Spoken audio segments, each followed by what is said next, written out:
high in sugar can cause you to eat a lot more calories than you're expecting. Whereas a natural piece of fruit is going to give you a lot more of the nutrients and maybe even a little bit higher in fiber. As you start working up the pyramid a little bit higher, you get to the meats and poultry and fish group and also the dairy products group.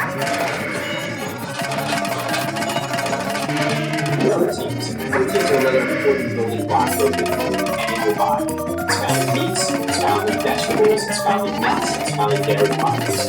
What are not good sources of protein are really fatty meats, like bacon, because there's more fat than there is meat.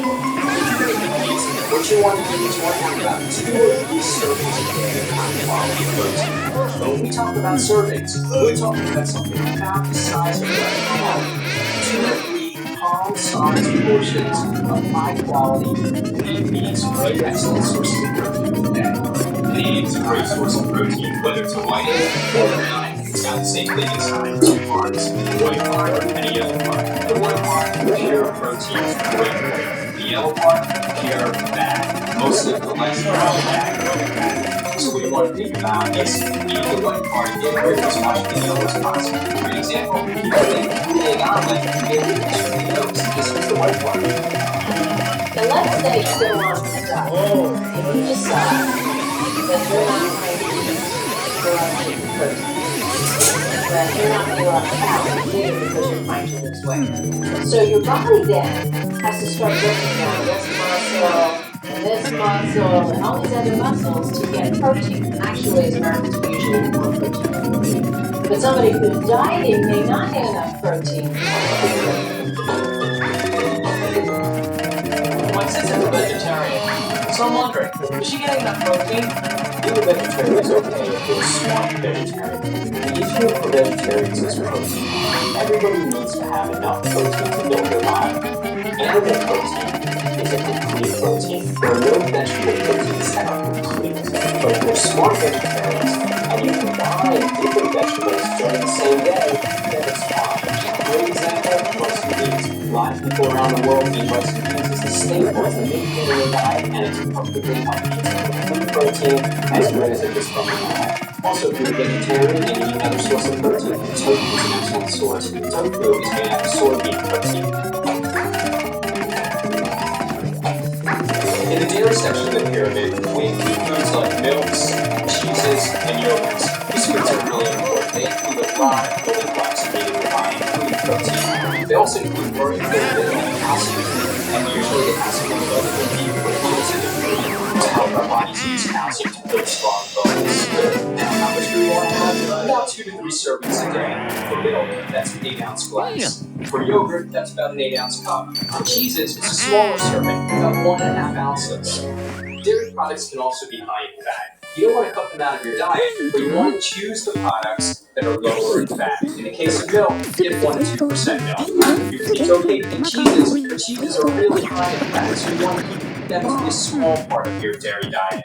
Yogurt? Choose low-fat yogurt. If you're going to treat yourself with ice cream, then you might think of an alternative, which is low-fat frozen yogurt. Dairy products are also an excellent source of vitamin D and calcium. These things are important because they help you to build strong bones. If you build strong bones now, it'll prevent you from having something called osteoporosis later in life. Osteoporosis are brittle, weak bones. It's a big problem for some older people. You can prevent it now. Now we're at the top of the food pyramid. This is where we find the fats and sweet sugars. Remember here, top is not best. It's the middle part of the pyramid, and it should be the middle part of your diet. There are a lot of things about fats. We're going to tell you to try to really have as few fat as possible in your diet. But there's some bottom lines I want you to know. One is, all fats, no matter what kind, have the same amount of calories, 9 calories per gram. And that is the kind of food that's going to make you the fattest. It's going to make you gain weight more than any other kind of food. The whole idea here is that we know that high-fat diets will promote diabetes, heart disease, high blood pressure. It may not affect you as 15, 17-year-olds, for example, but it may affect you when you get older. But there are good fats and bad fats. The bad fat, the one that we worry about the most, is called cholesterol. Cholesterol is a fatty-like substance. It's kind of waxy, fatty type of substance, and you don't need to eat it at all because your body manufactures enough. The reason we worry about cholesterol is that it goes right to your blood vessels and it clogs them up, and that makes your blood flow not as smoothly. That begins happening not when you're an adult, it begins happening when you're a child. But it really, really affects you when you get older, so you should be watching that now. Cholesterol is only found in things that walk, crawl, swim, or fly. What do you better for me, butter or margarine? There is no such thing as low-fat margarine. Margarine is 100% fat. The only difference is the composition of the fat. And I think that it's very important just to make sure you're not overdoing it on these types of foods, like the cream cheese or butters or margarines, because they are 100% fat. And even the light versions of these foods are still high-fat products. Other kind of fats are not as bad for you, and some of them are actually good for you. Some fats, olive oil, safflower oil, and canola oil, or rapeseed, actually combat the cholesterol in your body and actually lower the cholesterol. Now there is proof, but it's taken a long time to get that proof, that a low-fat, low-cholesterol diet can actually reverse the heart disease. So we're not telling you to avoid fats altogether.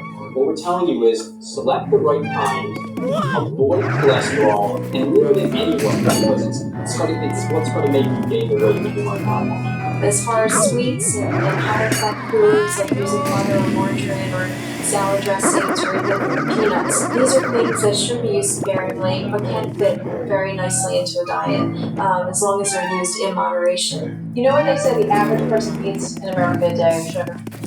125 pounds of sugar a year. That's a lot.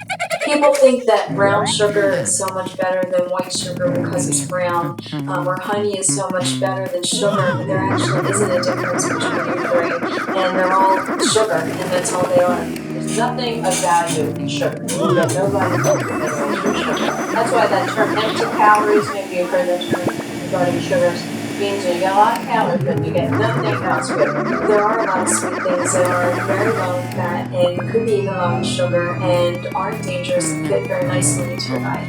If you choose things like fresh fruits or low-fat cookies like fig bars or graham crackers or even some low-fat yogurt, could be nutritious too.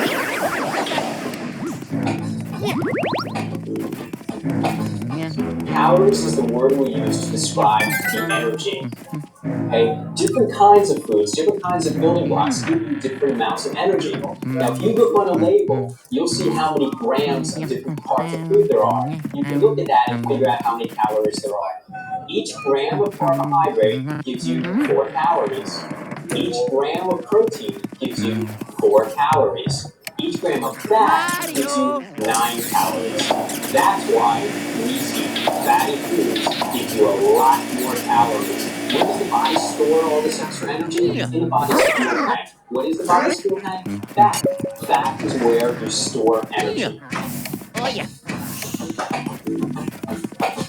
When you're eating out or when you're eating in a convenience store or choosing something at the school cafeteria, I think it's important to realize that if you do have something like a hamburger and french fries and a shake for lunch, that you should maybe not choose a pizza for dinner, but have something a little bit more wholesome, like some fresh vegetables and whole grain starches like rice or noodles or pasta, and even a low-fat meat.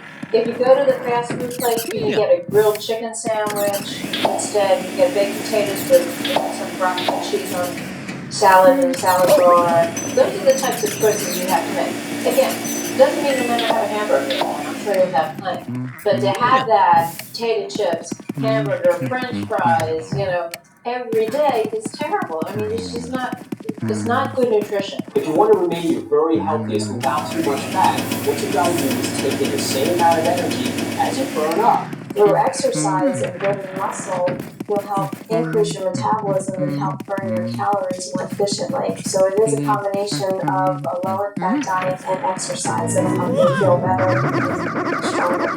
When you spend all this time and energy thinking about what you eat, don't forget about what you drink. It's very important that you take in a lot of liquids. Try taking about 8 glasses of liquids a day. Why? It helps to flush out your system. It helps to get rid of the impurities. There are a lot of different kind of liquids you can choose. But you know what might be best? Just water. Pure and simple, no empty calories, no empty chemicals, just flushes out your system. We don't have to eat just health foods to have a healthy diet. It is important to be well-rounded and to try to choose foods from each food group. I don't want you to be perfect. You should just do the best you can. Just think, what can I do to improve? That's what you have to do.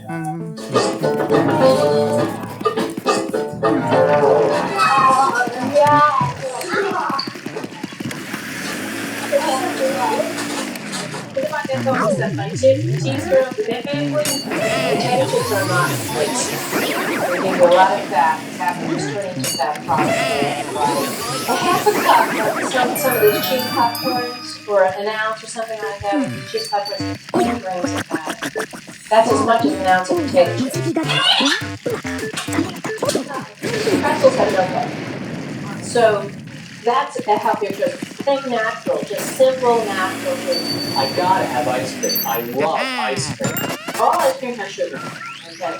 But some of the frozen yogurt has less fat. Regular ice cream has a good amount of fat. And then there's the super duper kind of ice cream. This one percent days that has a lot of fat sometimes.